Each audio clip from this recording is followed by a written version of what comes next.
Bonjour à toutes et à tous. Donc, comme prévu, on se retrouve pour lire et comprendre la Déclaration des droits de l'homme et du citoyen de 1789. Alors, ce texte, je l'ai déjà distribué la semaine passée ou celle d'avant, je ne sais plus.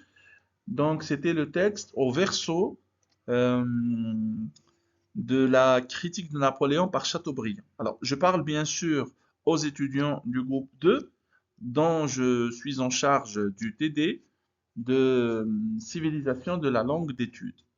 Donc voilà, on aurait dû faire ça ensemble en classe aujourd'hui à mardi 29 octobre 2024. Mais vu que la séance n'a pas pu être effectuée, je le fais donc de manière distancielle puisque la plateforme nous le permet. Alors, première diapositive, c'est une introduction. Une introduction avant d'aborder le texte en question.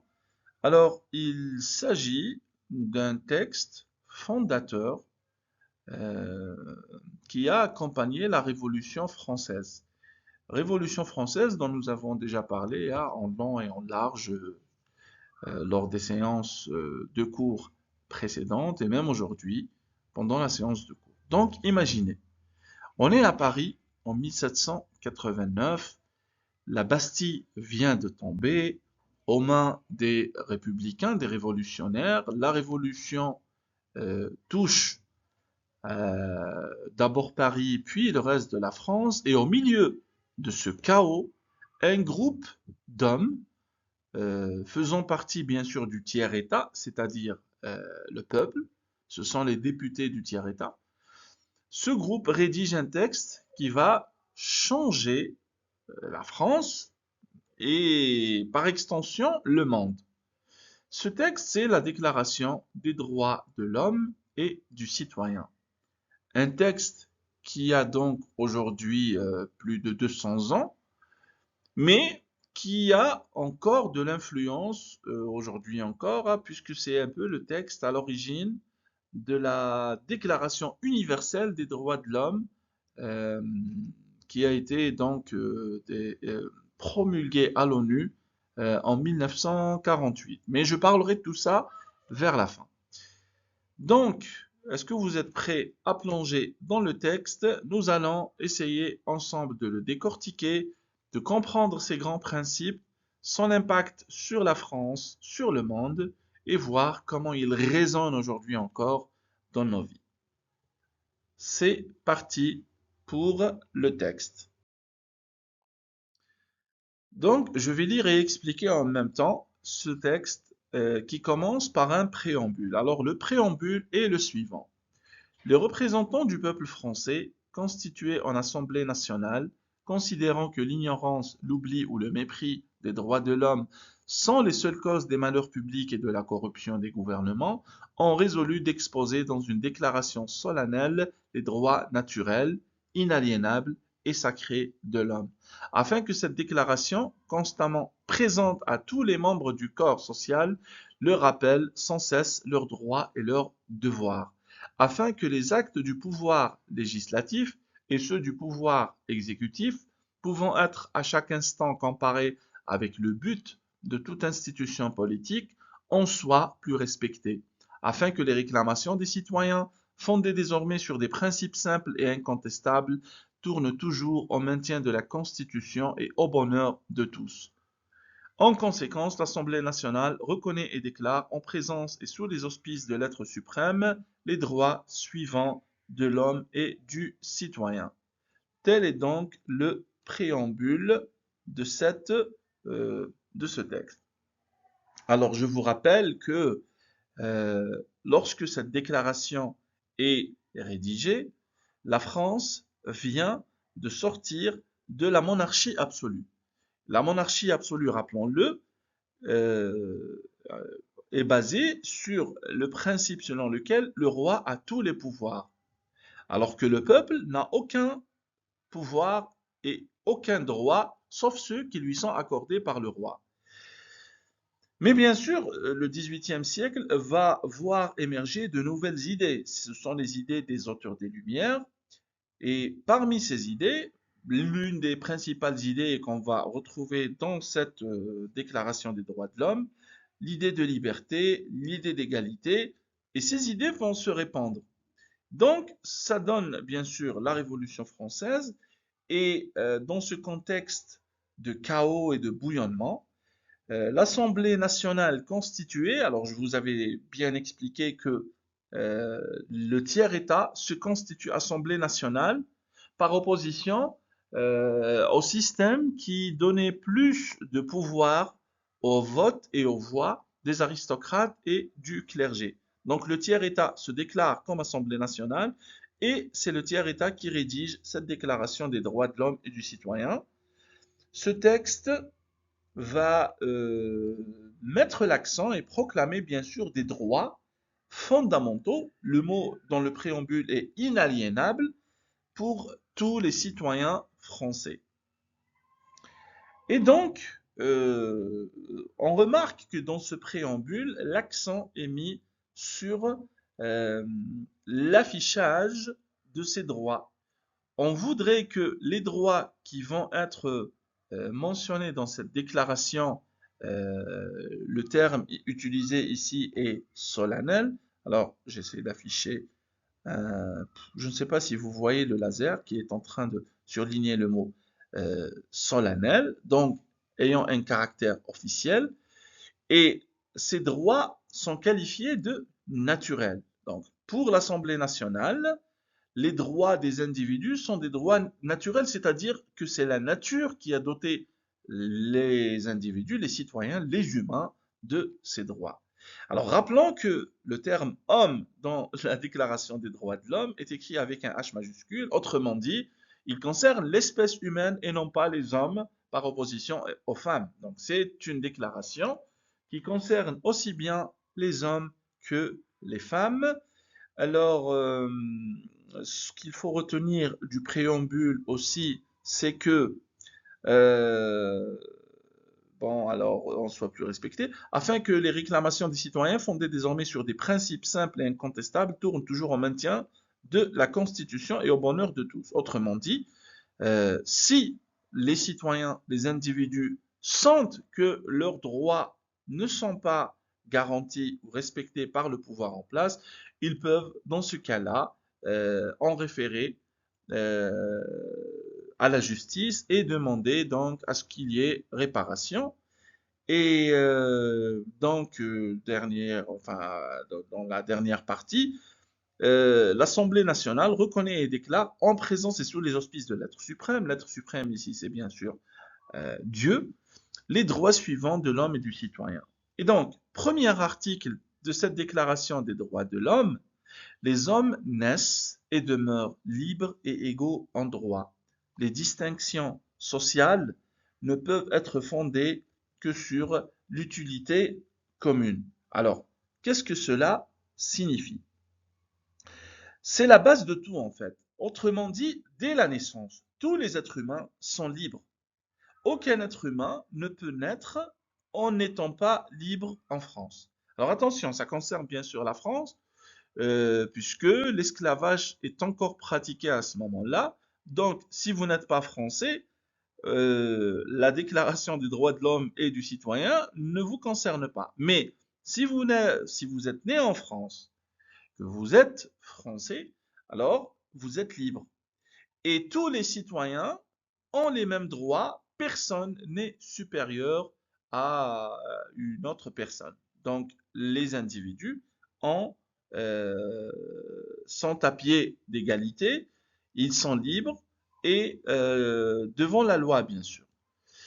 Deuxième article, les distinctions sociales ne peuvent pas être fondées que sur l'utilité commune. Donc, on ne peut pas distinguer les personnes en fonction de l'utilité commune, c'est-à-dire en fonction de l'intérêt que peut avoir l'État euh, pour ces personnes en question. Alors, le deuxième article stipule que le but de toute association politique est la conservation des droits naturels et imperceptibles de l'être humain. et imperceptible de l'homme. Ces droits sont la liberté, la propriété, la sûreté et la résistance à l'oppression. Alors, autrement dit, ce deuxième article met l'accent sur l'objectif principal de toute association politique, c'est-à-dire l'objectif de tout gouvernement. Donc, l'objectif d'un gouvernement doit être de protéger les droits des citoyens. C'est à ça que sert un gouvernement selon l'Assemblée nationale constituée du tiers-État. Donc, les gouvernements ne doivent pas chercher l'intérêt ou bien à garantir les droits des dirigeants, mais plutôt ceux des citoyens. Donc, les citoyens, les droits des citoyens, les droits fondamentaux des citoyens, c'est la liberté. La liberté, être libre de faire ses propres choix, de choisir ce qu'on veut, de s'exprimer. La propriété, c'est le droit de posséder des biens. Chaque individu a le droit. Il n'a pas. Alors, ce droit, c'est lui-même qui va pouvoir, bien sûr, ce n'est pas l'État qui va donner des propriétés aux individus, mais toute personne, si elle en a le pouvoir, si elle a l'argent, peut posséder des biens, des propriétés, des châteaux, des terres, etc. Ensuite, la sûreté. La sûreté, c'est la sécurité, bien sûr, de vivre en sécurité sur le territoire français. Et le droit, la résistance à l'oppression. C'est quoi la résistance à l'oppression? En termes modernes, on appelle ça à la légitime défense. Autrement dit, chaque individu peut se défendre contre l'injustice. S'il est oppressé, il peut se défendre soit en allant vers les institutions qui garantissent le droit, les palais de justice, les tribunaux, ou bien par lui-même. Et ce principe-là, il est plus ou moins appliqué en Occident, surtout aux États-Unis. Parce qu'aux États-Unis, ce même droit, le droit de se défendre, le droit à la légitime défense, permet à n'importe quel citoyen d'acheter une arme à feu. C'est pour ça que les gens qu'il arrive souvent des tragédies, hein, où un enfant, par exemple, tombe sur l'arme à feu de son père et soit commet un meurtre ou parfois des meurtres de masse. Il va dans un lycée et il tue ses camarades. Et donc, ça, c'est un peu la suite logique d'avoir un tel droit dans la Constitution. C'est dans la Constitution d'indépendance des États-Unis, mais c'est aussi dans la Déclaration des droits de l'homme et du citoyen. Passons maintenant au troisième article. Le troisième article stipule que le principe de toute souveraineté réside essentiellement dans la nation. Nul corps, nul individu ne peut exercer d'autorité qui n'en émane expressément. Ah, là, le mot nation est prononcé. Que signifie le terme nation? D'ailleurs, on reviendra à ça. Je vous en parlais ce matin en cours, puisqu'on va parler de Renan et de la notion de nation. Mais ici, pour faire simple, donc la souveraineté, c'est-à-dire le pouvoir, l'exercice du pouvoir, doit venir de la nation. Il doit donc venir du peuple. Ce sont les citoyens qui décident et non pas le roi ou bien les courtisans, le petit groupe d'aristocrates ou de prêtres ou qui vivent autour du roi. Donc, autrement dit, c'est la majorité populaire qui détient le pouvoir et non pas le roi. Et là, bien sûr, ce sont les prémices de la démocratie, du pouvoir détenu par le peuple. Alors, le quatrième article de cette déclaration des droits de l'homme dit ceci: la liberté consiste à pouvoir faire tout ce qui ne nuit pas à autrui.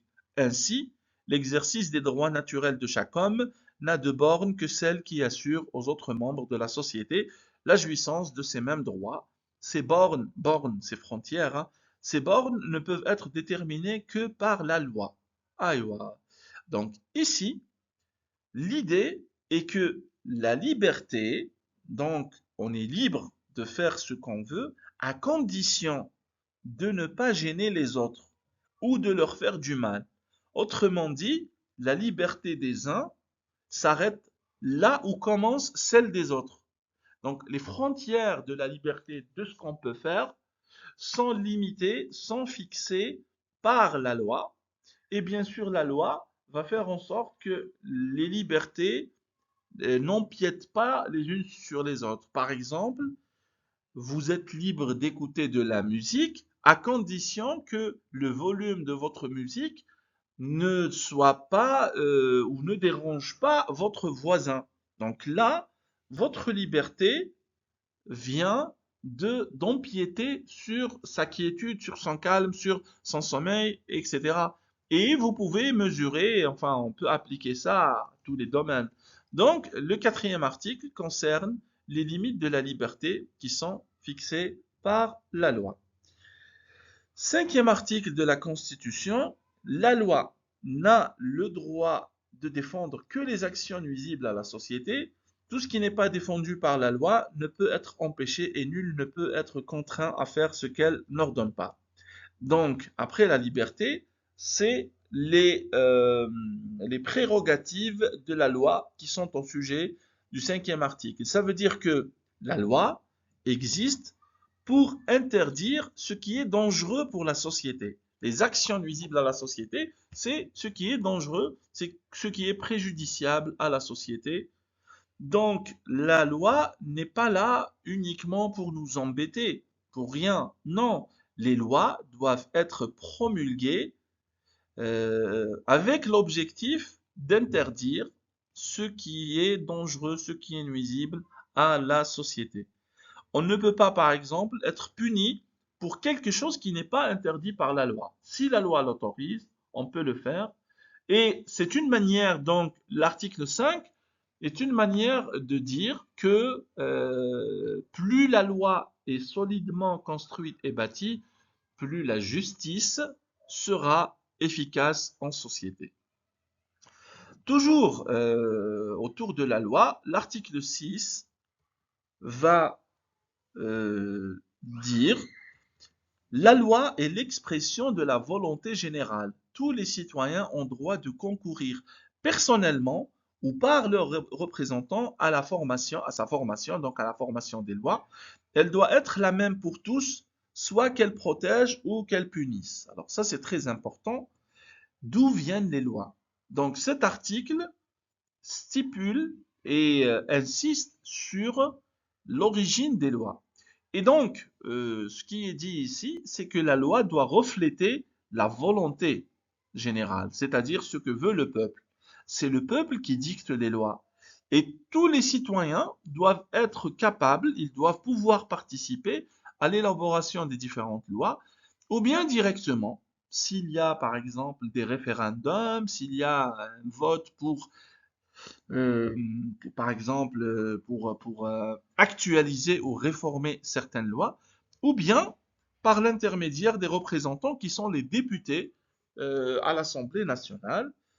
Et cette loi, bien sûr, ces lois promulguées par les citoyens ou par leurs représentants, doivent s'appliquer à tous de la même manière. Ça veut dire que si vous avez commis une infraction, si vous avez commis une faute, la loi s'applique à tous sans distinction pour la famille ou bien le rang social ou bien la richesse de l'individu. C'est pour ça qu'il y a cet adage qui dit la justice est aveugle. Ça veut dire que la justice doit être aveugle. Tout le monde, la justice ne doit pas regarder la personne et la juger ensuite. Tout le monde doit être jugé de la même manière par, par la loi. Passons maintenant à l'article 7. Alors, l'article 7. Nul homme ne peut être accusé, arrêté, ni détenu que dans les cas déterminés par la loi et selon les formes qu'elle a prescrites. Ceux qui sollicitent, expédient, exécutent ou font exécuter des ordres arbitraires doivent être punis. Mais tout citoyen appelé ou saisi en vertu de la loi doit obéir à l'instant. Il se rend coupable par la résistance. Alors ici, ce sont c'est le pouvoir, on parle du pouvoir exécutif, de l'exécution de la loi. Autrement dit, on ne peut pas être arrêté ou emprisonné sans raison valable. Et cette raison valable, la raison pour laquelle on est arrêté, doit être déterminée par la loi, doit être fixée par la loi. La police ne peut pas venir chez quelqu'un, l'arrêter, sans lui dire de quoi il est accusé. Donc, il faut que les forces de maintien de l'ordre appliquent la loi et, fassent part du crime dont la personne est accusée, justement dans le cadre de la loi. On ne peut pas solliciter, enfin, on ne peut pas demander à quelqu'un de venir, de suivre au commissariat si on ne lui dit pas de quoi il est accusé. Et ceux qui abusent de leur pouvoir, par exemple, si des policiers se mettent à utiliser leur pouvoir on va dire, d'agents de maintien de l'ordre, sans se référer à la loi, alors ceux-là doivent être punis, mais en contrepartie, si une personne est arrêtée et que, c'est-à-dire et que l'agent de police en question respecte la procédure et dise à cette personne, voilà, je vous arrête parce que vous avez fait ceci, cela et c'est contraire à la loi, la personne doit obéir à l'instant. Si elle n'obéit pas, elle se rend coupable, comme le texte nous le dit ici, elle se rend coupable par la résistance. Donc, si vous résistez à votre interpellation, c'est aussi un crime, même si vous êtes innocent. Par exemple, si la police vient frapper à votre porte et vous disent vous avez fait beaucoup de bruit, c'est interdit par la loi, vous devez nous accompagner au commissariat. Alors, même si vous êtes innocent, vous devez les accompagner et puis devant le juge, vous allez démontrer que vous n'avez même pas de haut-parleur pour faire le bruit dont vous êtes accusé.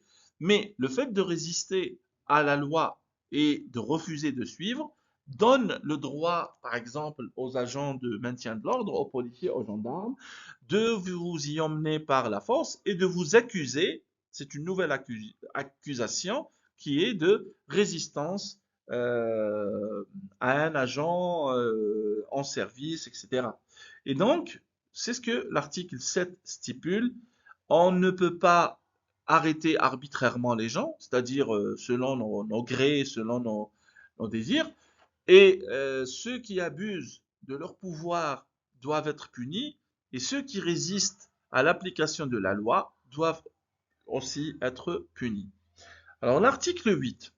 La loi ne doit établir que des peines strictement et évidemment nécessaires, et nul ne peut être puni qu'en vertu d'une loi établie et promulguée antérieurement au délit et légalement appliquée. Alors l'article 8 concerne les peines. Les peines, c'est-à-dire les punitions. Les punitions doivent être proportionnelles au crime commis. Ça veut dire quoi proportionnel? C'est-à-dire, si la punition est sévère ou grave, c'est parce que le crime a été grave. Et si bien sûr le crime n'est pas grave, la punition doit aussi être modérée. C'est ça, c'est ce que signifie le terme proportionnel. Donc, excusez-moi,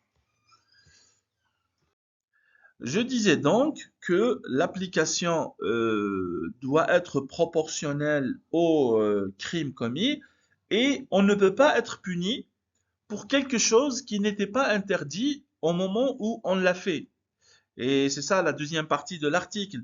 Donc, nul ne peut être puni qu'en vertu d'une loi établie antérieurement au délit. C'est-à-dire, on ne va pas créer des lois sur mesure parce qu'on souhaite euh, créer des problèmes pour une personne, on souhaite mettre telle ou telle personne en prison. On va créer une loi sur mesure. Une loi qui dit, par exemple, il est interdit de planter je sais pas, des tournesols ou des citronniers dans cette région. Il est interdit de chasser alors qu'avant les gens chassaient. Donc, les lois doivent être appliquées de manière proportionnelle. Les peines doivent être appliquées et doivent être promulguées de manière proportionnelle au crime et on ne peut pas punir pour quelque chose qui n'était pas interdit au moment où ça a été fait. Donc ça c'est le 8e article. Le 9e article de la Constitution dit ceci. Tout homme étant présumé innocent jusqu'à ce qu'il ait été déclaré coupable. S'il est jugé indispensable de l'arrêter, toute rigueur qui ne serait pas nécessaire pour s'assurer de sa personne doit être sévèrement réprimée par la loi. Alors ça veut dire quoi? Ça veut dire qu'on est innocent tant qu'on n'a pas été jugé coupable. En arabe, al-muttaham bari hatta tathbuta idanatuhu. Ça veut dire que il ne suffit pas d'avoir des doutes, il ne suffit pas euh, de suspecter quelqu'un pour qu'il soit accusé d'un crime. Il faut prouver, apporter les preuves par l'enquête policière, etc., que le suspect est coupable avant de pouvoir le punir. Et bien sûr, si on est arrêté dans le cadre d'une enquête, toute rigueur qui ne serait pas nécessaire pour s'assurer de sa personne doit être sévèrement réprimée. La rigueur, c'est la violence. Autrement dit, lorsqu'on arrête quelqu'un, on ne doit pas le traiter brutalement et violemment, sinon la loi va punir les policiers qui ont été violents envers les suspects ou les accusés. Alors, pour l'article 10. Donc, cet article 10 dit ceci: nul ne doit être inquiété pour ses opinions, même religieuses, pourvu que leurs manifestations ne troublent pas l'ordre public établi par la loi. Alors cet article est clair, hein. On ne doit pas être inquiété, dérangé ou bien poursuivi pour ses opinions. Donc c'est la liberté d'expression ici et la liberté de culte.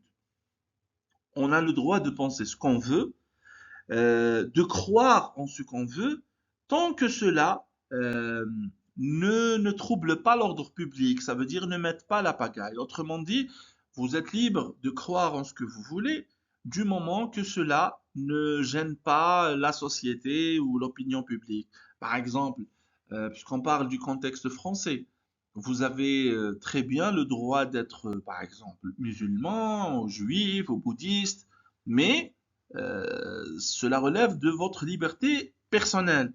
Si vous décidez de construire un temple ou une mosquée ou une synagogue et que dans cette synagogue, vous, par exemple, là, dans le cas d'une, par exemple, dans une mosquée, vous faites l'appel à la prière 5 fois par jour en mettant le volume au maximum, là, votre liberté vient d'empiéter sur la liberté des autres dans un pays qui n'est pas musulman. Et donc là, la loi doit intervenir. Mais sinon, la liberté d'expression et la liberté de culte sont autorisées. Bien sûr, tout ça est théorique, hein.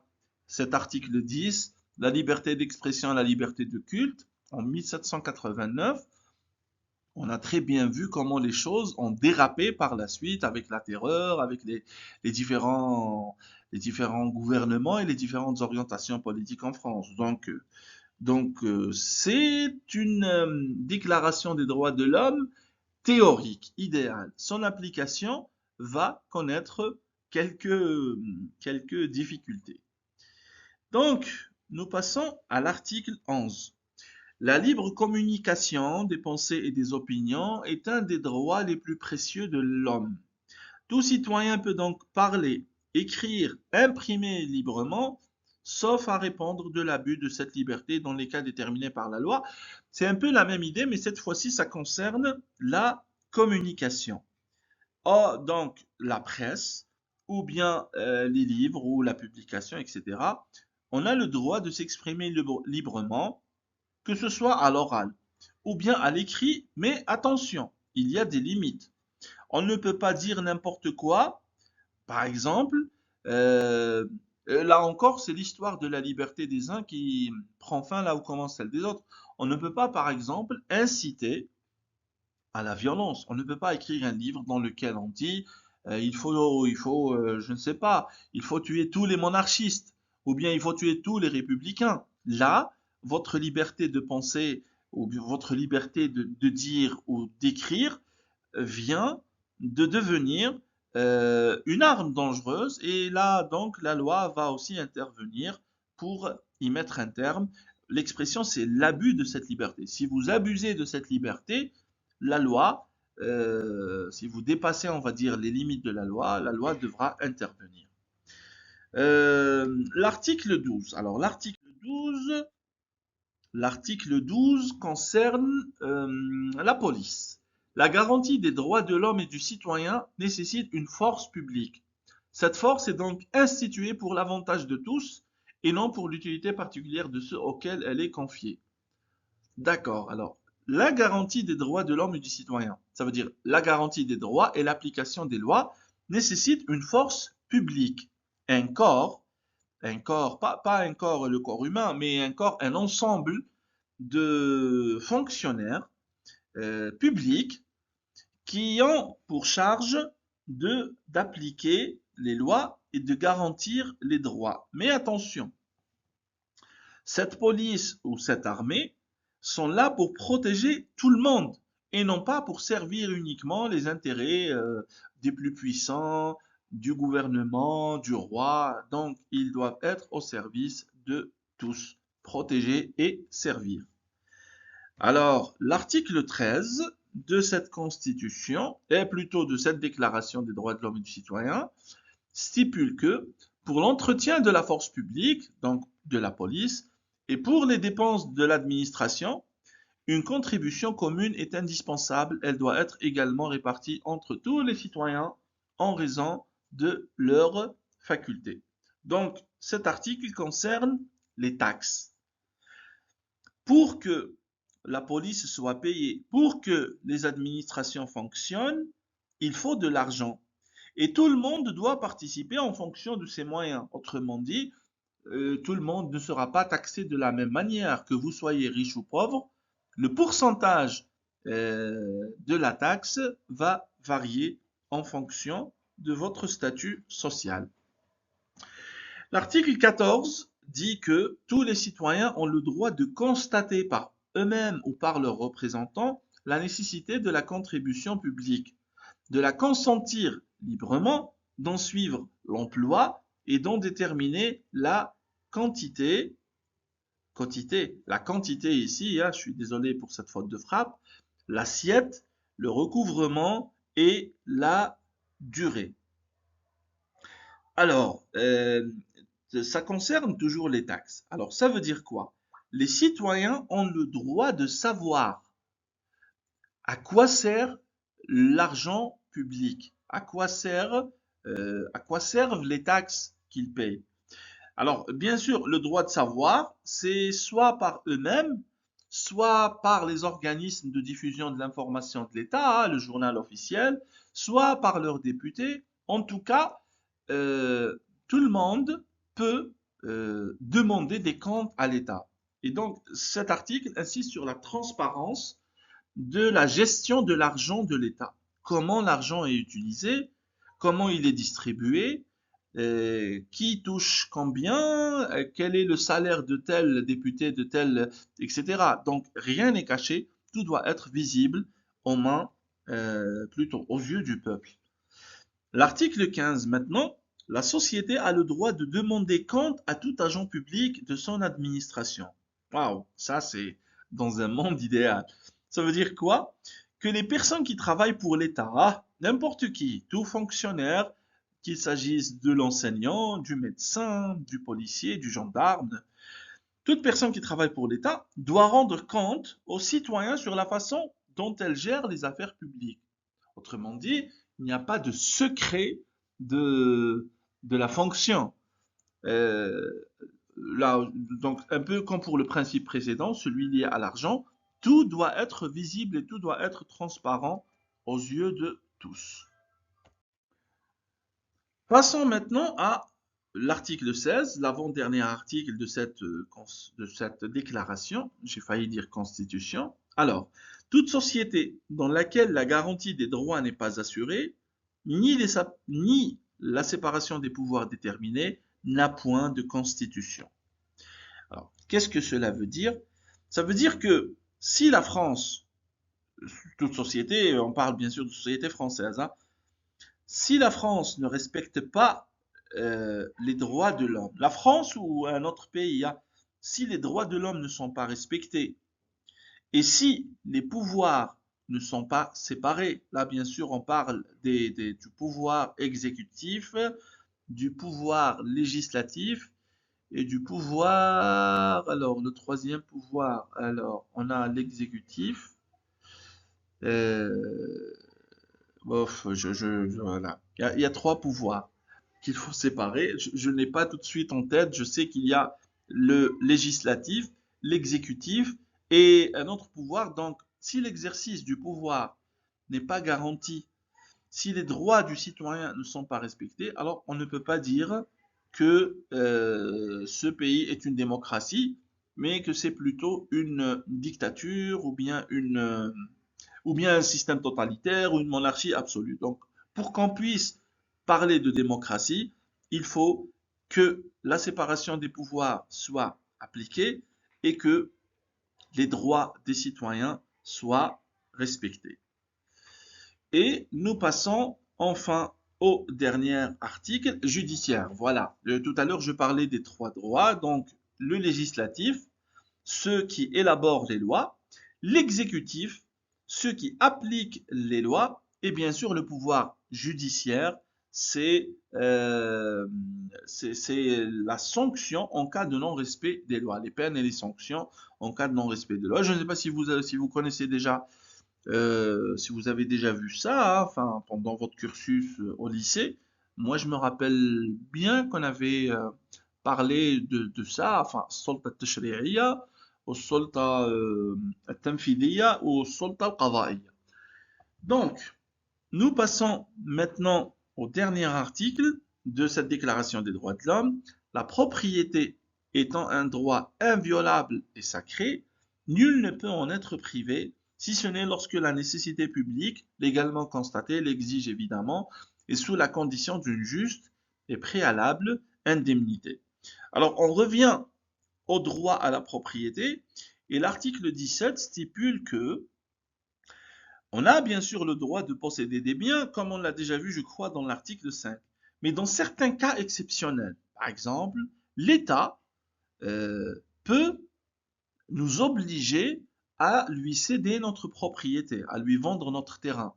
Par exemple, pour la construction d'un chemin de fer ou bien d'une route, ou bien, par exemple, l'État souhaite exploiter une nappe phréatique qui contient de l'eau, du pétrole et qui se trouve sous votre terre. Dans ce cas-là, l'État peut nous obliger à lui vendre ce terrain à condition de nous payer une compensation juste. C'est-à-dire, le terrain ne doit pas être dévalué, ne doit pas être, comment dire, il ne doit pas être soldé pour une bouchée de pain, mais l'État doit nous payer une compensation juste pour notre propriété privée. Voilà donc, on a fait le tour des 17 articles bien sûr, qui deviendront par la suite, qui seront à la base d'autres textes de loi fondateurs. Alors, le plus célèbre, enfin, on aura quelques années plus tard à la Déclaration des droits des femmes, mais le vrai héritier de la Déclaration des droits de l'homme, c'est bien sûr la Déclaration universelle des droits de l'homme qui sera promulguée par l'ONU en 1948. Donc, la différence entre les deux, c'est quoi? C'est que la déclaration de 1789, elle est surtout axée sur les droits des citoyens français. Tandis que celle de 1948, elle a une portée universelle et concerne tous les êtres humains sans aucune distinction. Alors, bien sûr, la déclaration de 1948 est plus complète, elle est plus longue. Je crois qu'elle contient une vingtaine, je crois, une vingtaine d'articles. Non, normalement, c'est plus que 20, la déclaration. Alors, je n'ai pas le chiffre en tête là tout de suite. En tout cas, elle a été promulguée après la Seconde Guerre mondiale. Et l'objectif, justement, c'était que 30, voilà, c'est 30 articles. Je viens de trouver l'information sur Internet. Elle couvre bien sûr un large éventail de droits le droit à la vie, à la sécurité, à la liberté, à l'égalité, à la liberté d'expression et d'opinion, au droit de travailler, au droit d'être éduqué. Donc vous voyez que c'est plus complet que la déclaration euh, française de 1789. Cependant, la déclaration des droits de l'homme française de 1789 a servi de base, de socle à la déclaration universelle des droits de l'homme. Voilà donc ce que je voulais faire avec vous. Euh, Si vous avez des questions, n'hésitez pas à les laisser en commentaire sur la plateforme hein, ou sur la chaîne YouTube, c'est comme vous voulez. Et je me ferai un plaisir de répondre à vos interrogations. Merci de votre attention et à la prochaine.